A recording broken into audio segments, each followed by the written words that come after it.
Hello friends, ನಾನು ನಿಮ್ಮ ರೇಖಾ ಮನೆ ಅಡುಗೆ ಚಾನಲ್ಗೆ ಸ್ವಾಗತ. ಇವತ್ತಿನ ದಿನ ನಾನು ಕುರಿ ಕಾಲಿಂದು ಸಾಂಬಾರು ರೆಸಿಪಿ ಮಾಡ್ತಾಯಿದ್ದೀನಿ. ಹೇಗೆ ಮಾಡೋದು ಅಂತ ತೋರಿಸ್ಕೊಡ್ತೀನಿ ನೋಡಿ. ಈ ಥರ ಎಲ್ಲ ಕ್ಲೀನ್ ಮಾಡಿ ಇಟ್ಕೋಬೇಕು. ಅವರು ವಾಶ್ ಮಾಡಿ ಕೊಟ್ಟಿಲ್ಲ ಅಂದರೆ ನಾವು ನೆನೆ ಹಾಕ್ಕೊಂಡು ಈ ಥರ ವಾಶ್ ಮಾಡ್ಕೋಬೇಕು. ನನಗೆ ಈ ಸತಿ ಅವರೇ ವಾಶ್ ಮಾಡಿ ಕೊಟ್ಟಿದ್ದಾರೆ, ಹಾಗಾಗಿ ನಾನು ಅದೆಲ್ಲ ವಾಶ್ ಮಾಡಿ ತೆಗೆದಿದ್ದೀನಿ. ಒಳಗಡೆ ಕೂದಲೆಲ್ಲ ಇರುತ್ತೆ, ಅಲ್ಲಿ ತೋರಿಸಿದ್ನಲ್ಲ ಫಸ್ಟಿಗೆ, ಅದೆಲ್ಲ ತೆಗೆದು ಗೊರ್ಸೆಲ್ಲ ತೆಗೆದು ಈ ಥರ ತೊಳೆದು ಇಟ್ಕೋಬೇಕು.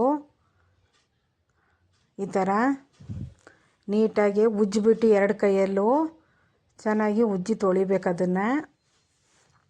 ಮತ್ತು ಈ ಸಾಂಬಾರು ತುಂಬ ಟೇಸ್ಟ್ ಇರುತ್ತೆ, ಹೆಲ್ತಿಗೂ ತುಂಬ ಒಳ್ಳೆಯದು. ಆದಷ್ಟು 2-3 ತಿಂಗಳಿಗಾರು ಒಂದು ಸಲ ಈ ರೆಸಿಪಿನ ಮಾಡ್ತಾಯಿರಿ. ಮಾಡೋದು ಸ್ವಲ್ಪ ಈಸಿನೇ, ಆದರೆ ಸ್ವಲ್ಪ ಟ್ರಸ್ಟ್ ಆಗುತ್ತೆ. ಆದ್ರೂ ನಾನು ತೋರಿಸೋ ಮೆಥಡಲ್ಲಿ ನೀವು ಮಾಡ್ಕೊಳ್ಳಿ ನೋಡಿ. ಕಾಲೆಲ್ಲ ತೊಳೆದು ನೀಟಾಗಿ ಕ್ಲೀನ್ ಮಾಡಿ ಇಟ್ಟಿದ್ದೀನಿ. ಈಗ ಇದನ್ನು ದೊಡ್ಡ ಕಾಲಿದೆಯಲ್ಲ, ಹಾಗಾಗಿ ಸ್ವಲ್ಪ ಸ್ಮ್ಯಾಶ್ ಆಗಿ ಸ್ವಲ್ಪ ಏಟ ಹಾಕ್ಬೇಕು ಅದಕ್ಕೆ.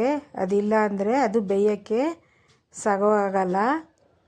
ಹಾಗಾಗಿ ಸ್ವಲ್ಪ ಬೇಯಿಸೋದನ್ನು ಹೇಳ್ಕೊಡ್ತೀನಿ ನಾನು ನಿಮಗೆ. ನಾನಿಲ್ಲಿ ಶುಂಠಿ ಬೆಳ್ಳುಳ್ಳಿ ಬಿಡಿಸಿಟ್ಕೊಂಡಿದ್ದೀನಿ. ಒಂದು ದೊಡ್ಡ ಕಟ್ಟು ಕೊತ್ತಂಬರಿ ಸೊಪ್ಪು ತೊಗೊಂಡಿದ್ದೀನಿ ನೋಡಿ, ಕ್ಲೀನ್ ಮಾಡಿ. ಒಂದು 5-6 ಮೀಡಿಯಮ್ ಸೈಜ್ದು ಈರುಳ್ಳಿ ಕಟ್ ಮಾಡ್ಕೊಂಡಿದ್ದೀನಿ. ಈ ಮಸಾಲೆ ಎಲ್ಲ ರುಬ್ಬಿಟ್ಕೊಳ್ಳೋಣ. ಈಗ ನೋಡಿ, ಕಾಲನ್ನು ನಾನು ಕಟ್ ಮಾಡಿಸಿದ್ದೀನಿ ನೋಡಿ. ಈ ಥರ 2 ಪೀಸ್ ಥರ ಹಿಂಗೆ ಕಟ್ ಮಾಡಿದ್ದೀನಿ ನೋಡಿ. ಸ್ವಲ್ಪ ನಿಮ್ಮದಲ್ಲಿ ಕುಟ್ಟ ಕಲ್ಲಿರುತ್ತಲ್ಲ, ಆರ ಮುಂಡಿ ಅಂತಾರಲ್ಲ, ಅದರಲ್ಲಿ ಸ್ವಲ್ಪ ಜಜ್ಜಿ ಕಟ್ ಮಾಡ್ಕೊಳ್ಳಿ. ಯಾಕೆ ಅಂದರೆ ಅದು ಸೂಪೆಲ್ಲ ಕ್ಲೀನಾಗಿ ಬಿಡೋಕ್ಕಾಗಲ್ಲ, ಮತ್ತು ಬೇಯೋಕ್ಕೂ ಅನುಕೂಲ ಆಗುತ್ತೆ ಆ ಥರ ಜಜ್ಜಿದ್ರೆ. ಆಮೇಲೆ ಬೇಗನೂ ಬೇಯುತ್ತೆ, ಇಲ್ಲಾಂದರೆ ಎಷ್ಟು ಬೇಯಿಸಿದ್ರೂ ಬೇಯೋದಿಲ್ಲ ನೋಡಿ. ಈ ಥರ ಕಟ್ ಮಾಡಿ ಒಂದು 2 ಪೀಸು ಹೊಡಿಬೇಕು ಆ ಎಣ್ಣೆಗೆಲ್ಲ, ಆವಾಗ ಸೂಪು ಚೆನ್ನಾಗಿ ಬಿಟ್ಕೊಳುತ್ತೆ ಅಂತ ನೋಡಿ. ಈ ಥರ ಕಟ್ ಮಾಡಿ ಹಾಕಿದ್ದೀನಿ. ನಮ್ಮ ಯಜಮಾನರು ತೊಗೊಂಬಂದಿದ್ರು ಕಾಲು ಸಾಂಬಾರು ಮಾಡೋಣ ಅಂತ ನೋಡಿ.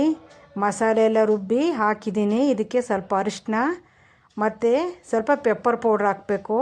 ಇಲ್ಲಿ ಸ್ಕಿಪ್ಟ್ ಆಗಿದೆ ಪೆಪ್ಪರ್ ಪೌಡ್ರ್ ಹಾಕಿದ್ದು. ಆಮೇಲೆ ಸ್ವಲ್ಪ ಉಪ್ಪು ಹಾಕಿ ಪೂರ್ತಿ ಕಾಲು ಮುಳುಗೋವಷ್ಟು ನೀರು ಹಾಕಬೇಕು, ಮಸಾಲೆ ಎಲ್ಲ ಸೇರಿಸಿ. ಬೇರೆ ಮಸಾಲೆ ಇನ್ನೇನು ಹಾಕಬೇಡಿ, ಬರೀ ಕಾಳುಮೆಣಸು, ಶುಂಠಿ ಬೆಳ್ಳುಳ್ಳಿ ಪೇಸ್ಟು, ಈರುಳ್ಳಿ, ಕೊತ್ತಂಬರಿ ರುಬ್ಬಿದ್ದು ಮಾತ್ರ ಹಾಕಿ ಆ ಮಸಾಲೆಲ್ಲೇ ಬೇಯಬೇಕು. ಸ್ವಲ್ಪ ಅರಿಶಿನ, ಉಪ್ಪು ಹಾಕಿ ಈಗಿದು ಪೂರ್ತಿ ಮುಳುಗೋವಷ್ಟು ನೀರು ಹಾಕಿದ್ದೀನಿ ನೋಡಿ. ಈ ಥರ ಪೂರ್ತಿ ಮುಳುಗೋವಷ್ಟು ನೀರಿರಬೇಕು. ಮತ್ತು ಫ್ಲೇಮ್ನ ಹೈ ಫ್ಲೇಮಲ್ಲಿ ತುಂಬ ಇಡಬಾರ್ದು. ಒಂದು ವಿಷಲ್ ಬರೋ ತನಕ ಹೈ ಫ್ಲೇಮಲ್ಲಿ ಇಟ್ಟು ಆಮೇಲೆ ನಾವು ಅದನ್ನು ಸ್ವಲ್ಪ ಸ್ಲೋ ಮಾಡಬೇಕು. ಅದು ಸ್ಲೋ ಫ್ಲೇಮಲ್ಲೇ ವಿಷಲ್ ಹೊಡಿಬೇಕು. ಹೆಚ್ಚು ಕಮ್ಮಿ ಈಗ 10 ವಿಷಲ್ ಹೊಡಿಸ್ತಾಯಿದ್ದೀನಿ ನಾನೀಗ ನೋಡಿ. ಕುಕ್ಕರ್ಲಿಟ್ಟು ಕ್ಲೋಸ್ ಮಾಡಿ ಈಗ 10 ವಿಷಲ್ ಹೊಡಿಯೋಕೆ ಇಡ್ತಾಯಿದ್ದೀನಿ. ಮಿನಿಮಮ್ ಇದಕ್ಕೆ 10 ವಿಷಲ್ ಬೇಕು, ಇಲ್ಲಾಂದರೆ ಚೆನ್ನಾಗಿ ಕಾಲು ಬೇಯೋದಿಲ್ಲ. ಅದು ಯಾವ ಥರ ಬೇಯಬೇಕು ಅಂತ ನಾನು ನಿಮಗೆ ತೋರಿಸ್ಕೊಡ್ತೀನಿ ನೋಡಿ. 10 ವಿಷಲ್ ಬೇಯೋಕೆ ಇಡ್ತಾಯಿದ್ದೀನಿ. ಈಗ ನನ್ನ ಹತ್ರ ಗರಂ ಮಸಾಲ ಪೌಡ್ರ್ ಖಾಲಿಯಾಗಿತ್ತು, ಹಾಗಾಗಿ ಮಾಡ್ಕೋತಾಯಿದ್ದೀನಿ ನೋಡಿ. 50 ಗ್ರಾಮ್ನಷ್ಟು ಚಕ್ಕೆ, 50 ಗ್ರಾಮ್ನಷ್ಟು ಲವಂಗ, ಕಾಳು ಮೆಣಸು ತೊಗೊಂಡಿದ್ದೀನಿ. ನಾನು ಗರಂ ಮಸಾಲ ಅಂತ ಈ ಪೌಡ್ರನ್ನೇ ಮಾಡ್ಕೊಳೋದು.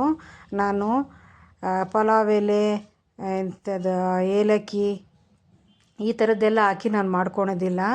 ಯಾಕೆಂದರೆ ಈ ಸಾಂಬಾರಿಗೆಲ್ಲ ಟೇಸ್ಟ್ ಬರಲ್ಲ, ಹಾಗಾಗಿ ಫೈನ್ ಪೌಡ್ರ್ ಮಾಡ್ಕೊಂಡಿದ್ದೀನಿ ನೋಡಿ. ಇದೇ ಮೇಯ್ನು ನಾನು ಗರಂ ಮಸಾಲ ಅಂತ ಹಾಕೋದು. ನಾನು ಆ ಥರದ್ದೆಲ್ಲ ಹಾಕೋದಿಲ್ಲ. ಆ ಥರಗಳ ರೆಸಿಪಿ ಮಾಡಬೇಕಾದ್ರೆ ಅವನ್ನೆಲ್ಲ ಒಗ್ಗರಣೆಗೆ ಹಾಕ್ಕೊಂಡು ಮಾಡ್ತೀನಿ ನಾನು. ಚಕ್ರ ಮೊಗ್ಗು, ಮರಾಠಿ ಮೊಗ್ಗು ಅದೆಲ್ಲ ಅಷ್ಟು ಯೂಸ್ ಮಾಡೋದಿಲ್ಲ. ನಮಗೆ ಅಷ್ಟೊಂದು ಅದು ಟೇಸ್ಟ್ ಇದು ಅನಿಸೋದಿಲ್ಲ. ತಿನ್ನೋರು ತಿಂತಾರೆ, ನಮ್ಗೆ ಇಷ್ಟೇ ಹಾಕೋದು ನಾವು. ಇಲ್ಲಿ ನೋಡಿ, ಮತ್ತು ಖಾರಕ್ಕೆ 2 ದೊಡ್ಡ ಸೈಜು ಟೊಮೊಟೊ, ಒಂದು ದೊಡ್ಡ ಭಾಗ ಕಾಯಿ ತೊಗೊಂಡಿದ್ದೀನಿ. ಅದನ್ನು ರುಬ್ಕೊಬರೋಣ. ಅಷ್ಟರೊಳಗೆ ಒಂದು ಒಗ್ಗರಣೆ ಮಾಡೋಣ. ಸ್ವಲ್ಪ ಎಣ್ಣೆ ಮತ್ತು ಈರುಳ್ಳಿ ಹಾಕಿ ಎಣ್ಣೆ ಒಗ್ಗರಣೆ ಮಾಡ್ತಾಯಿದ್ದೀನಿ ನೋಡಿ. ಕಾಲು ಯಾವ ಥರ ಬೆಂದಿದೆ ಅಂತ ತೋರಿಸ್ತಾಯಿದ್ದೀನಿ. ಇಷ್ಟು ಸಾಫ್ಟಾಗಿ ಬೆಂದಿರಬೇಕು ಕಾಲು, ಆವಾಗ ರೆಡಿಯಾಗಿದೆ ಅಂತ. ಅಕಸ್ಮಾತ್ 10 ವಿಷಲ್ ಆದರೂ ಬೆಂದಿಲ್ಲ ಅಂದರೆ ಮತ್ತೆ ಸ್ವಲ್ಪ ಇಡಿ ನೋಡಿ. ನೀರೆಲ್ಲ ಎಷ್ಟು ಕಮ್ಮಿ ಆಗಿದೆ. ನಾನಿಲ್ಲಿ 1 ಡಜನ್ ಕಾಲು ತಂದಿದ್ರಲ್ಲ, ಹಾಗಾಗಿ 1 ಲೋಟ ಸೂಪ್ ತೆಗಿತಾಯಿದ್ದೀನಿ. ಹಂಗಾಗಿ ತುಂಬ ಸೂಪ್ ತೆಗಿಬೇಡಿ, ಸಾರು ಟೇಸ್ಟ್ ಕಮ್ಮಿ ಆಗಿಬಿಡುತ್ತೆ. ಮತ್ತಿದು ಆರೋಗ್ಯಕ್ಕೂ ತುಂಬ ಒಳ್ಳೆಯದು. ಸ್ವಲ್ಪ ವೀಕ್ನೆಸ್ ಇದ್ದವ್ರಿಗೆ, ಸ್ವಲ್ಪ ಸ್ಟ್ರೆಂತ್ ಕಮ್ಮಿ ಇದ್ದವ್ರಿಗೆಲ್ಲ ಇದನ್ನು ಆವಾಗವಾಗ ಮಾಡಿಕೊಂಡ್ರೆ ಒಳ್ಳೇದಿರುತ್ತೆ. ನಾನಿಲ್ಲಿ ಕುದಿಲಿಕ್ಕೆ 2 ಸ್ಪೂನ್ ಧನಿಯಾ ಪೌಡ್ರು, 2 ಸ್ಪೂನ್ ಖಾರ ಪೌಡ್ರ್ ಹಾಕ್ತಾಯಿದ್ದೀನಿ ನೋಡಿ. ಈಗ ನಾನು ಗರಂ ಮಸಾಲ ಮಾಡಿಟ್ಕೊಂಡಿದ್ನಲ್ಲ ಅದನ್ನು 1.5 ಟೀ ಸ್ಪೂನಷ್ಟು ಹಾಕ್ತಾಯಿದ್ದೀನಿ ನೋಡಿ, ತೋರಿಸ್ತೀನಿ.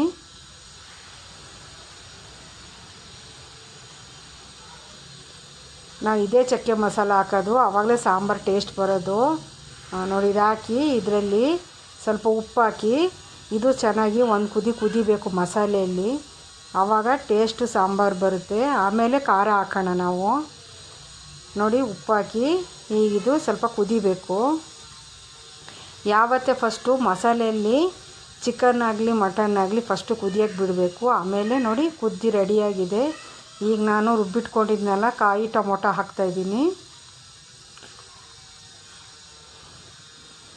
ಇದು ಆದಷ್ಟು ಸ್ವಲ್ಪ ಸೂಪ್ ಥರ ತೆಳುನೇ ಇರಬೇಕು ಫ್ರೆಂಡ್ಸ್, ಹಾಗಾಗಿ ಸ್ವಲ್ಪ ತೆಳುಗೆ ಕೂಡಿಸ್ಕೊಳ್ಳಿ. ಈ ಕನ್ಸಿಸ್ಟೆನ್ಸಿಲಿ ತೋರಿಸ್ತೀನಿ ನೋಡಿ. ಈಗ ಒಗ್ಗರಣೆನೂ ಆ್ಯಡ್ ಮಾಡಿದ್ದೀನಿ, ಮಾಡಿಟ್ಕೊಂಡಿದ್ದು. ಈಗ ಸೂಪನ್ನು ತೋರಿಸ್ತೀನಿ ನೋಡಿ.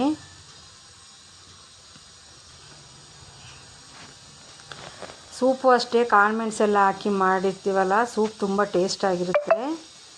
ಹಾಗಾಗಿ ಬಿಸಿ ಇದ್ದಾಗಲೇ ಕುಡೀರಿ, ಕುಡಿಯೋದಿದ್ದರೆ ನೋಡಿ. ಈ ಕನ್ಸಿಸ್ಟೆನ್ಸಿಲಿ ಸಾಂಬಾರು ಕೂಡಿಸ್ಬೇಕು. 1 ಡಜನ್ ಅಲ್ವಾ, 12 ಕಾಲು ತೊಗೊಂಡಿದ್ವಲ್ಲ, ಹಾಗಾಗಿ ಸೂಪ್ ಚೆನ್ನಾಗಿ ಬಂದಿರುತ್ತೆ. ಹಂಗಾಗಿ 1 ಲೋಟ ತೆಗೆದಿದ್ದು ನೋಡಿ. ಇದೂ ಎಷ್ಟು ನೀಟಾಗಿ ಬೆಂದಿದೆ. ಇದು ಚೆನ್ನಾಗಿ ಬೆಂದ್ರೇ ಫ್ರೆಂಡ್ಸ್ ಚೆನ್ನಾಗಿ ಟೇಸ್ಟ್ ಆಗೋದು, ಇಲ್ಲಾಂದರೆ ಟೇಸ್ಟ್ ಆಗೋದಿಲ್ಲ. ಕಾಲು ಮಾತ್ರ ಚೆನ್ನಾಗಿ ಬೇಯಿಸಿ. ನಾನು ನೋಡಿ ಬಟರ್ ರೋಟಿ ಜೊತೆ ನಾನು ಕಾಲು ಸೂಪ್ನ ಸರ್ವ್ ಮಾಡ್ತಾಯಿದ್ದೀನಿ. ನಾನು ನಿಮಗೆ ವೀಡಿಯೋ